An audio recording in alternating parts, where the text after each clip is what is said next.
Hello दोस्तों, स्वागत है आपके चैप्टर नंबर 1 विज्ञान के एमसीक्यूज क्वेश्चन के साथ, जो कि आपके 2024, 23, 22, 17, 15, 16 में सभी पूछे गए हैं। बहुत ही मोस्ट इम्पॉर्टेंट वीडियो है और इससे बाहर एक भी क्वेश्चन आपका नहीं जाएगा, तो इसलिए बहुत ही ध्यानपूर्वक देखिएगा। चैप्टर नंबर 1 है रासायनिक अपक्रिया एवं समीकरण। तो पहला क्वेश्चन आपका है, रासायनिक अपक्रिया 2FeCl3 plus 2H2O plus Y arrow 2FeCl2 plus H2SO4 plus 2HCl में Y है। देखिए, आप ध्यान से देखिए, Cl यहाँ है, Cl यहाँ है, हाइड्रोजन यहाँ है, हाइड्रोजन यहाँ है, फिर आयरन यहाँ है, आयरन यहाँ है, क्लोरीन भी है, क्लोरीन भी है। ठीक, इतना चीज़ मिला। हाइड्रोजन भी है, हाइड्रोजन भी है, ऑक्सीजन है, ऑक्सीजन भी है। लेकिन आपको एक्स्ट्रा इसमें क्या दिखाई दिया? यस दिखाई दिया कि नहीं? दिखाई दिया ना। तो मतलब इसमें जो एक्स्ट्रा आपका आया वो सल्फर डाइऑक्साइड है। क्या आया? Sulphur dioxide. अर्थात इसका जो चारों ऑप्शन में से सही होगा वो ऑप्शन नंबर 3 सही होगा। कौन सा सही होगा? Option number 3, sulphur dioxide. अगला प्रश्न है आपके, क्या कैल्शियम नाइट्रेट का रासायनिक सूत्र है? कैल्शियम नाइट्रेट, कैल्शियम Ca ना, नाइट्रेट NO3। जहाँ नाइट्रेट लग जाता है तो वहाँ पर NO3 हो जाता है। क्या हो जाता है? NO3। तो कैल्शियम का Ca हो गया, नाइट्रेट का NO3 हो गया, और इसमें होल ट्वाइस रहता है इसके सूत्र में, तो इसलिए CaNO3 का होल ट्वाइस क्या हो जाएगा? CaNO3 का होल ट्वाइस, अर्थात ऑप्शन नंबर बी आपका क्या हो जाएगा? करेक्ट।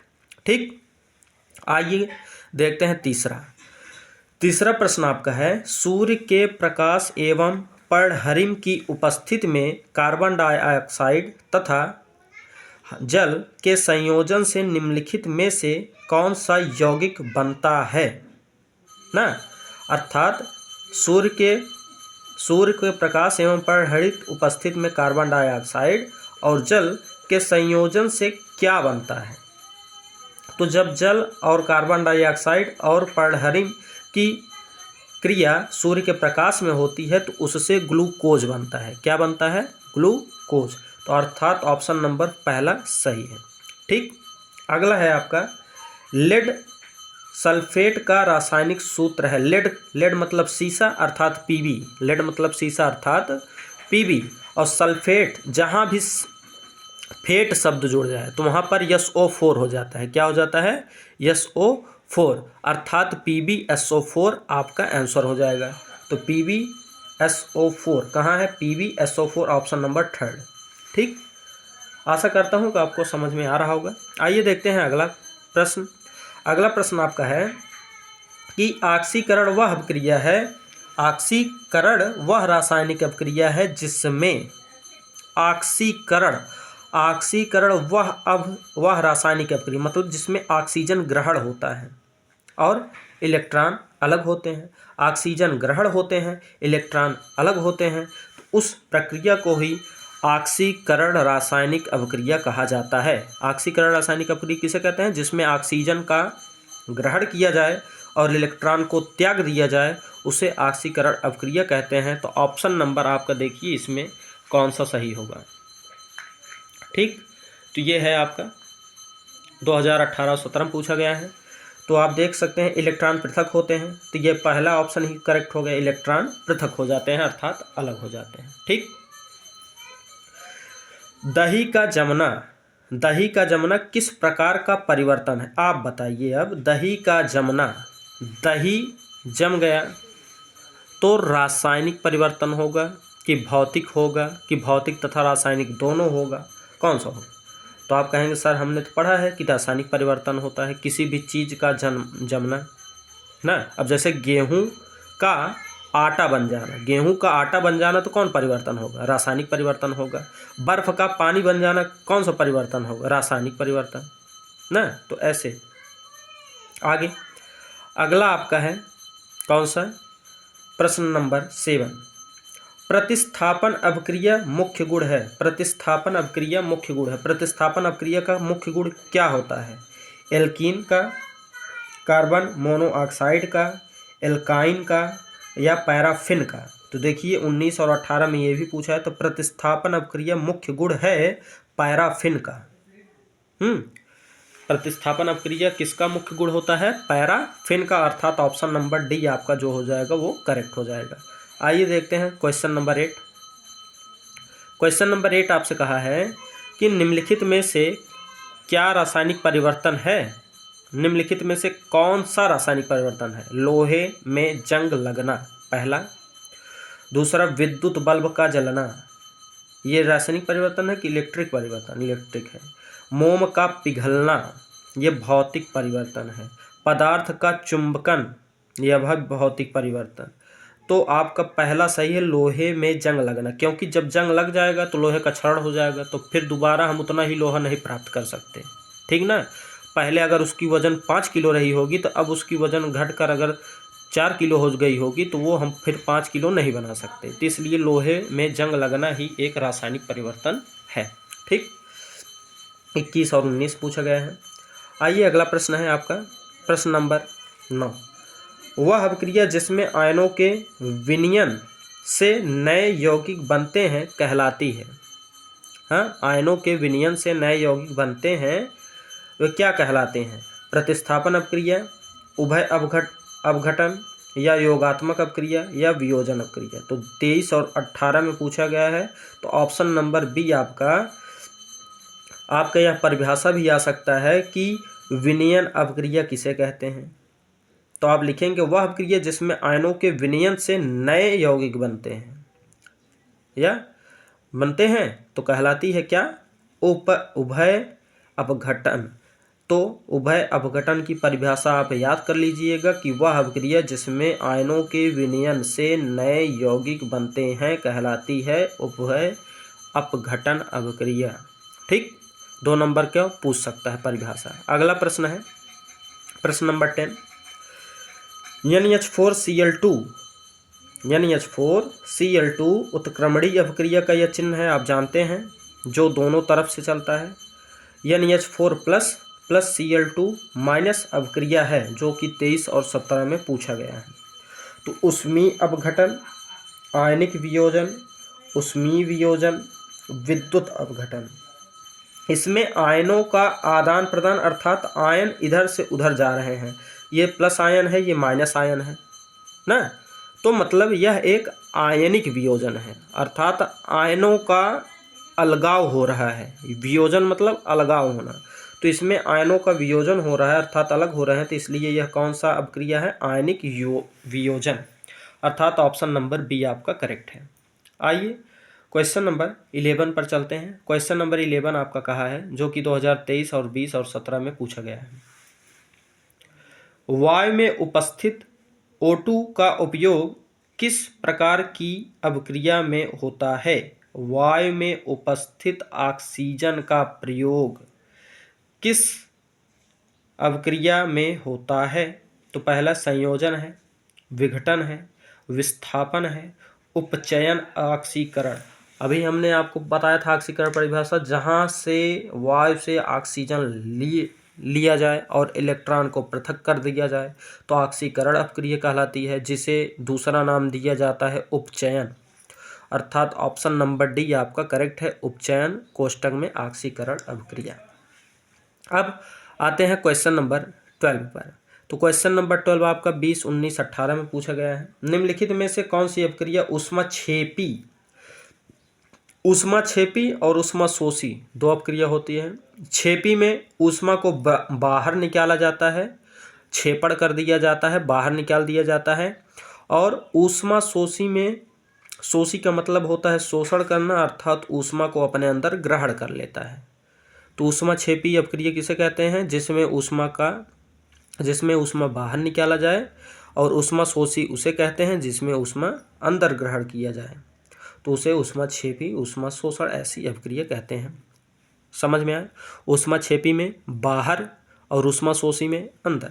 तो आपका समीकरण है CaCO3 arrow CaO plus CO2 में कौन सा ऊष्माक्षेपी का काम कर रहा है? तो इसका फिर दूसरा दिया है कि 2Mg plus O2 arrow MgO, इसमें देखिए पूरा ऑक्सीजन इसी में है, तो इसलिए ऊष्मक्षेपी नहीं, क्योंकि ये बाहर नहीं निकाल रहा है। इसमें भी देखिए 2NH3, ये भी बाहर ऊष्मा नहीं निकाल रहा है। NaCl+H2O, ये जल बाहर निकाल रहा है। तो जिसके साथ ऑक्सीजन होता है ऊष्मक्षेपी, तो आपका ऑप्शन नंबर पहला ही सही था, CaCO3 arrow CaO+CO2, carbon dioxide इसमें क्या हो रहा है, कार्बन डाइऑक्साइड बाहर निकल रहा है ना। यह है ऊष्मक्षेपी, क्योंकि जब भी कोई वस्तु जलती है तो कार्बन डाइऑक्साइड गैस बाहर निकलती है। ठीक, अगला दिया है कि CaO+H2O एरो CaOH का होल ट्वाइस किस प्रकार की अभिक्रिया है। तो संयोजन है, विघटन है, विस्थापन है, उपचयन है। संयोजन, विघटन, विस्थापन, उपचयन।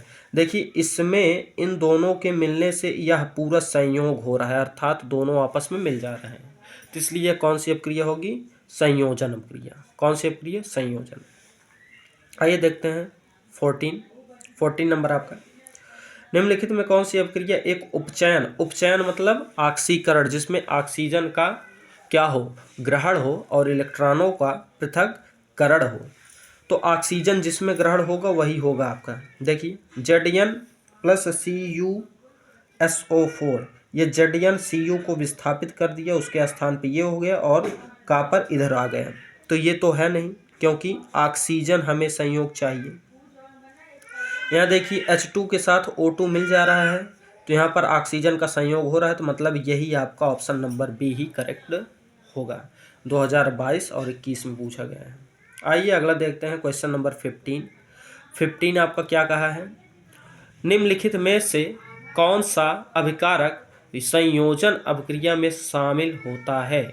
कौन सा अभिकारक संयोजन, अभी हमने पढ़ के आया H2O, अभी तुरंत, हाँ, अर्थात हाइड्रोजन और ऑक्सीजन। तो ये हाइड्रोजन, ये ऑक्सीजन, ऑप्शन नंबर डी आपका करेक्ट हो जाएगा। ठीक, आइए देखते हैं 16 नंबर का है, रासायनिक समीकरण में द्रव्यमान संतुलन का नियम किसके द्वारा बताया गया था। द्रव्यमान संतुलन, देखिए 2021, 23, 24 ट्रेंडिंग क्वेश्चन है, इसलिए ज़रूर से ज़रूर इसे तैयार करके जाइएगा।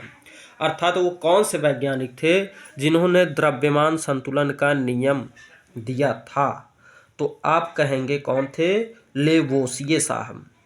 हाँ, रासायनिक समीकरण में द्रव्यमान संतुलन का नियम किसके द्वारा बताया गया था, तो लेवोसिये ने। किसके द्वारा, लेवोसिये साहब ने। अगला क्वेश्चन नंबर 17 आपका है, कहा है निम्नलिखित में से कौन सी अभिक्रिया एक संयोजन प्रतिक्रिया का उदाहरण है। संयोजन प्रतिक्रिया मतलब जो चीज़ है फिर उससे अलग मिले। तो संयोजन अभी हम पढ़ के आए हैं कि 2H2+O2 एरो 2H2O, अर्थात पहला ऑप्शन ही आपका इसमें क्या है, करेक्ट है, जो कि 2024 में आया है और 22 में भी। आइए अगला क्वेश्चन देखते हैं, क्वेश्चन नंबर 18। तो क्वेश्चन नंबर 18 क्या है आपका, हाइड्रोजन पराक्साइड का विघटन किस प्रकार की अभिक्रिया है। तो आप कहेंगे विघटन अभिक्रिया। कौन सी अभिक्रिया, विघटन, अर्थात ऑप्शन नंबर डी, जो कि 19 में आया था फिर 24 में रिपीट किया है।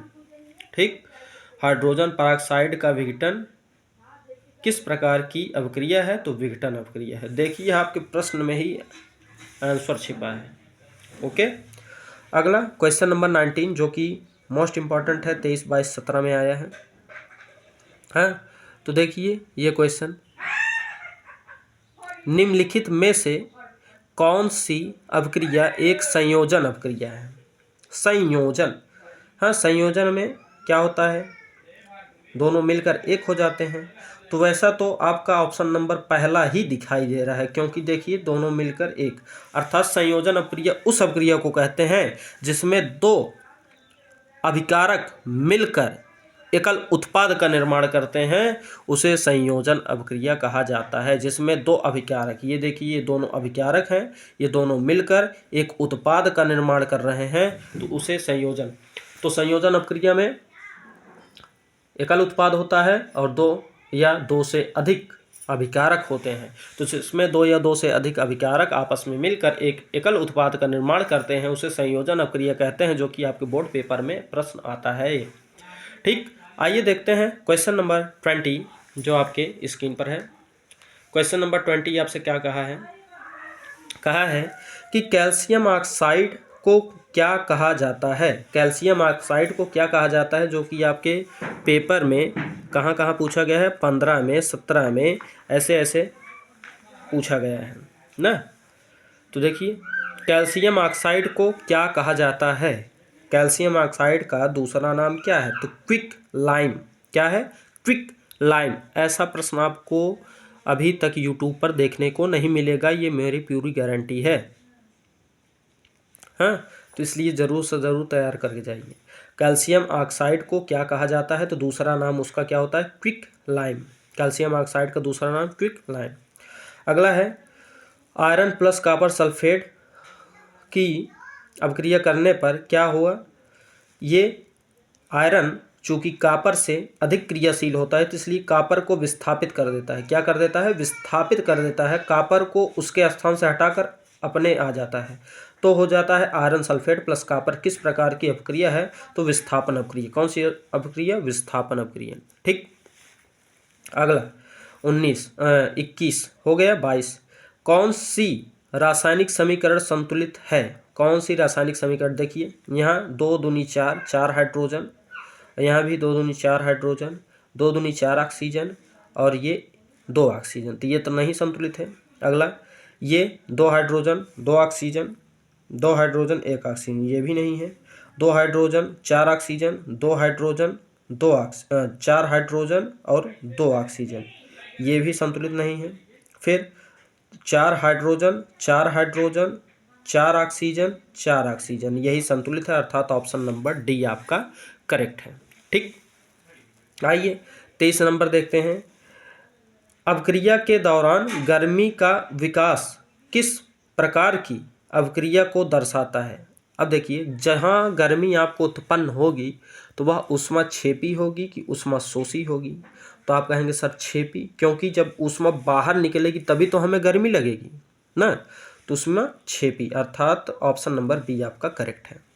आइए देखते हैं ये का संतुलित रासायनिक समीकरण क्या सुनिश्चित करती है। संतुलित रासायनिक समीकरण क्या सुनिश्चित करती है, तो ऊर्जा संरक्षण, पदार्थ संरक्षण, ताप संरक्षण, मात्रा संरक्षण।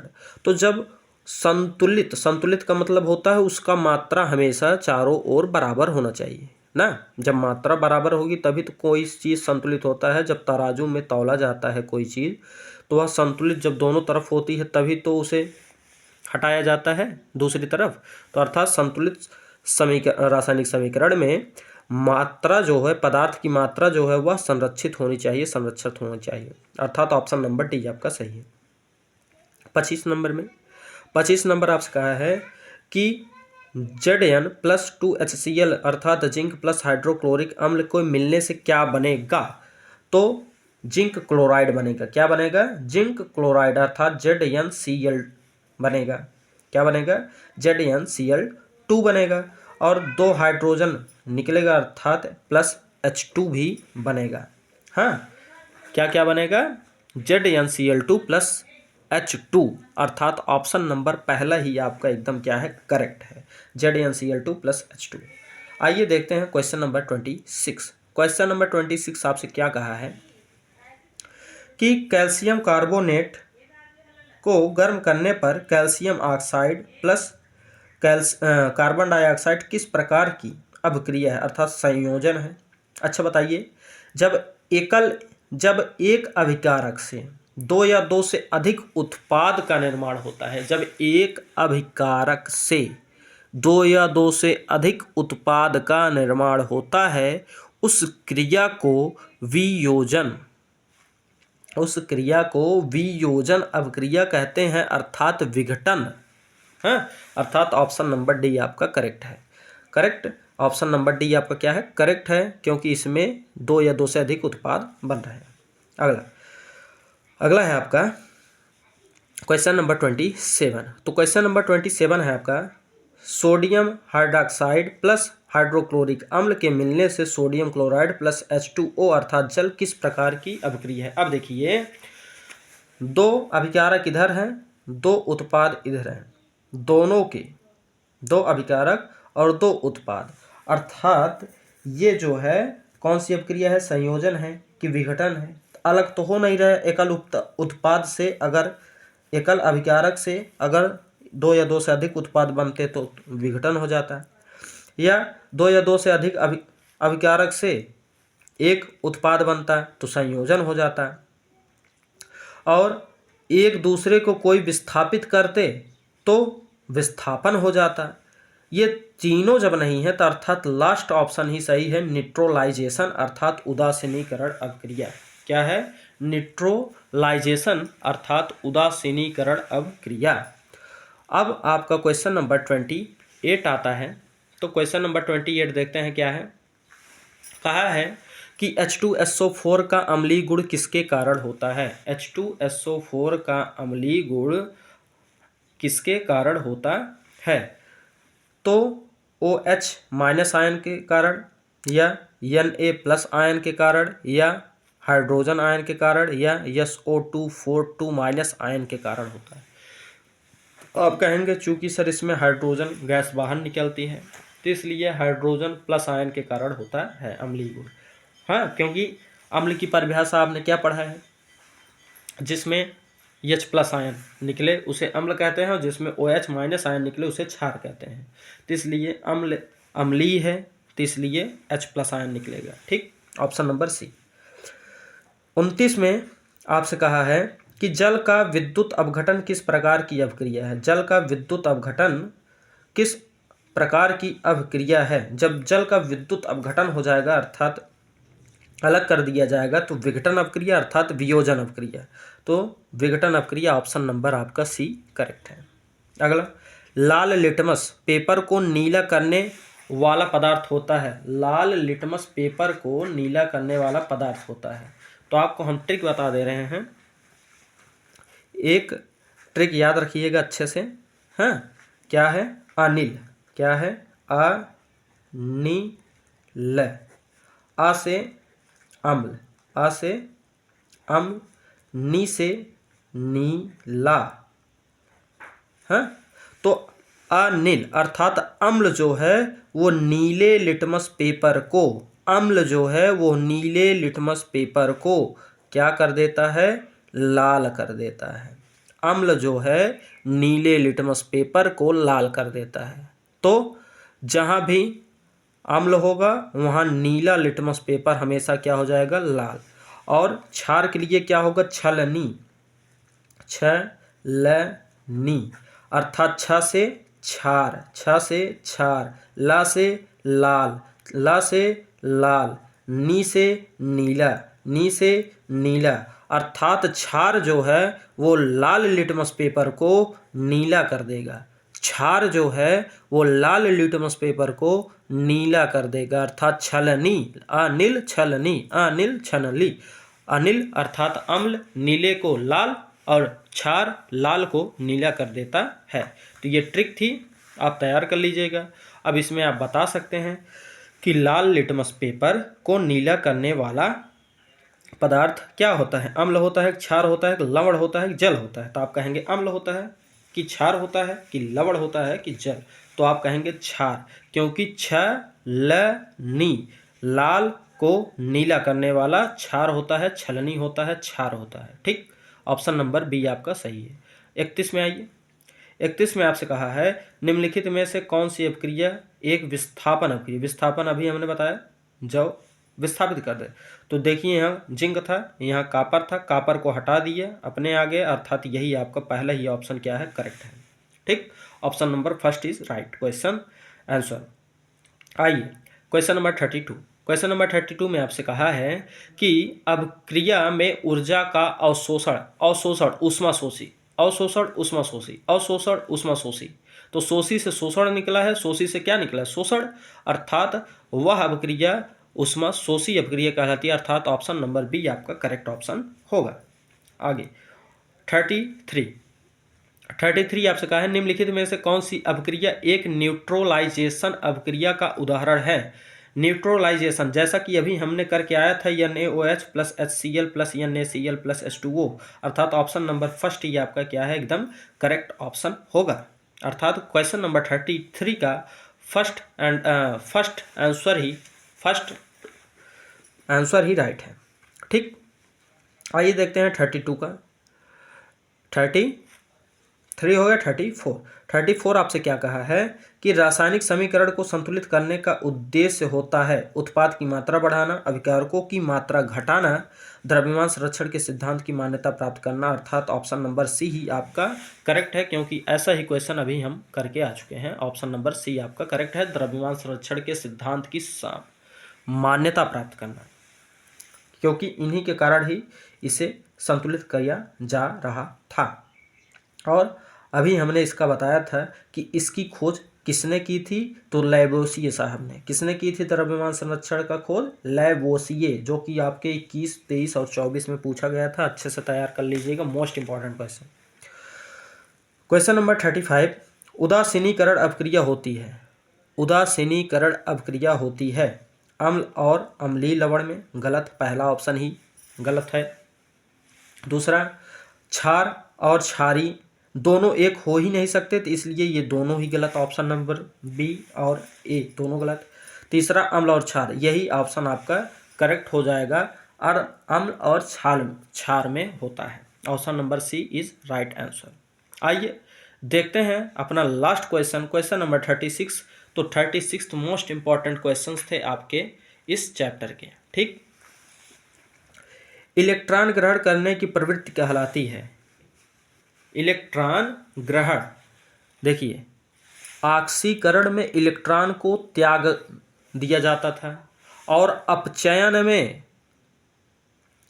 इलेक्ट्रॉन को ग्रहण कर लिया जाता है, अर्थात option number C is the right answer. ठीक, आशा करता हूँ कि बहुत ही अच्छे तरीके से मैंने आपको सभी समझाया होगा और आपको यह आएगा तो आप आसानी से पेपर में कर लेंगे। तो इसलिए आप वीडियो को पूरा अंत तक ज़रूर देखिएगा। अगर आपके एक लाइक से हमारा भला हो जाए तो आपको एक लाइक करने में कोई परेशानी नहीं होनी चाहिए, और इस वीडियो को ज़्यादा से ज़्यादा लोगों को शेयर कीजिए और हमारे सब्सक्राइब को जल्दी से जल्दी बढ़वाइए। हाँ, तब तक मिलते हैं अपने फिर से एक नेक्स्ट मोस्ट इम्पॉर्टेंट चैप्टर अर्थात चैप्टर नंबर 2 में अम्ल, क्षार एवं लवण के मोस्ट इंपॉर्टेंट MCQs के साथ। तब तक के लिए धन्यवाद।